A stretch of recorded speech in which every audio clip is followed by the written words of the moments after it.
আজকে দেখাবো কিভাবে এরকম ধরনের ফটোগ্রাফি করবেন।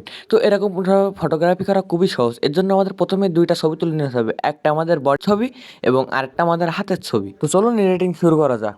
শুরুতে আমাদের পিকচার অ্যাপটির মধ্যে প্রবেশ করতে হবে এবং একটা ব্যাকগ্রাউন্ড সিলেক্ট করতে হবে। আপনি এখানে যেকোনো ব্যাকগ্রাউন্ড সিলেক্ট করতে পারেন। এরপরে এই যে ছবি যোগ করুন অপশনে ক্লিক করে আপনার যে দুটো ছবি আগে তুলে রেখেছিলেন সেই দুটো ছবি যোগ করতে হবে। ছবি যোগ করা হয়ে গেলে নিচে যে ব্যাকগ্রাউন্ড সরান যে অপশনটা আছে এই অপশনের উপর ক্লিক করে দিয়ে ব্যাকগ্রাউন্ড সরান এখানে ক্লিক করে দিতে হবে। অবশ্যই ইন্টারনেট অন রাখতে হবে, তো দেখবেন অটোমেটিক আপনার ব্যাকগ্রাউন্ডটা রিমুভ হয়ে যাবে। যেমন রিমুভ করার পরে উপরে যে ব্ল্যাক হোয়াইট যে অপশনটা আছে এই অপশনটা ক্লিক করে দিয়ে আমাদের এখানে মুছে নিতে হবে। তো এখানে আমি অপাসিটিটা একটু কম বেশি করে আমার পরিমাণ মতো অ্যাডজাস্ট করে নিচ্ছি। নিয়ে আমি পরিমাণ মতো রেখে আমি হাতটা পুরোপুরি মুছে দিচ্ছি। তো আমি এই পরিমাণ রাখবো, আপনারাও এরকম পরিমাণ রেখে নিয়ে হাতটা মুছে দেবেন। হাত মোছা হয়ে গেলে টিক চিহ্ন দিয়ে দেবেন, দিয়ে একইভাবে আপনার বডিটাও মুছে নেবেন। তো বডিটায় ক্লিক করার পরে আমি এখান থেকে বডির অল্প একটু জায়গা রেখে আর বাকিগুলো মুছে দেবো। আমি বডির অল্প একটু জায়গা রেখে বাকিগুলো সবাই মুছে দিচ্ছি। এই সাইডের হাতটাও মুছে দিচ্ছি, কারণ এই হাতটা কোনো প্রয়োজনই পড়বে না। তো এই পর্যন্ত রেখে আমি টিক চিহ্ন দিয়ে দিচ্ছি। এইবার আমাদের এই দুইটা মিলাতে হবে। মিলাতে গিয়ে একটা সমস্যার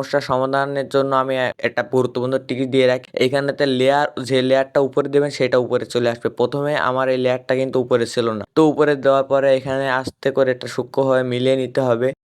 তো আমি মিলিয়ে নিয়েছি। মিলিয়ে নেওয়ার পরে লেয়ারগুলো লক করে ফেলতে হবে। লক করে ফেলার পরে সেই লেয়ারের পর একটা ক্লিক দিয়ে আমাদের সেই আবার সেখানে চলে যেতে হবে। চলে যাওয়ার পরে এখানে আমি একটু কম বেশি করে অনেকগুলো জুম করে নিয়ে হালকা হালকা করে টাচ করে মুছতে হবে। মোছার পরে দেখুন এই দুই কালারটা একসাথে মিশে যাবে। দেখুন আপনার আর বোঝা যাবে না যে দুইটা দুই রকম। তো এরপরে আপনার নিচের কালারে কি সিলেক্ট করতে গেলে এই লেয়ার থেকে সিলেক্ট করতে হবে। তো আমি উপরের এটা সিলেক্ট করে নিচে দেখুন সমন্বয় যে অপশনটা আছে সমন্বয় অপশনে চলে গেলাম। সমন্বয় অপশনে চলে গিয়ে আমার মাথার লাইটটা একটু বাড়িয়ে দিচ্ছি, কারণ আমার হাত আর আমার বডির সাথে কোনো কালারের ম্যাচ নেই। এজন্য আমি একটু এখান থেকে অ্যাডজাস্ট করে নিয়ে আমি এখান থেকে এটা কম বেশি করে আমি কালারটা মিলিয়ে নিচ্ছি। আমার ফোনে বাংলা সেটিং বলে এখানে সমন্বয় আছে, আপনাদের ফোনে ইংরেজি সেটিং থাকলে এটা অ্যাডজাস্ট নামে আসবে। তো এই আমাদের কালার ম্যাচ করার পরে আমরা ছবিটাকে সেভ করে ফেলবো।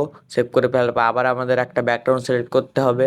সিলেক্ট করার পরে আমাদের আবার সেই ছবি যোগ করুন অপশনটা নিয়ে যে ছবিটা কেবল সেভ করলাম সেই ছবিটাকে আবার ইনপুট করে নিতে হবে। তো ছবি ইনপুট করা হয়ে গেলে এই ছবিটা একই সিস্টেমে আবার ব্যাকগ্রাউন্ডটা রিমুভ করে নিতে হবে। ব্যাকগ্রাউন্ড রিমুভ করার পরে এই ছবিটা একটু বসিয়ে নিতে হবে পজিশন মতো। আপনারা এই ব্যাকগ্রাউন্ডে যে কোনো কিছুই রাখতে পারেন, গাছের ডাল, রাস্তা ইত্যাদি যে কোনো কিছু ব্যাকগ্রাউন্ডে রাখতে পারেন। তো আমি আপাতত একটা ব্যাকগ্রাউন্ড রেখে এখানে আমি ছবিটা এডিট করে সেভ করব।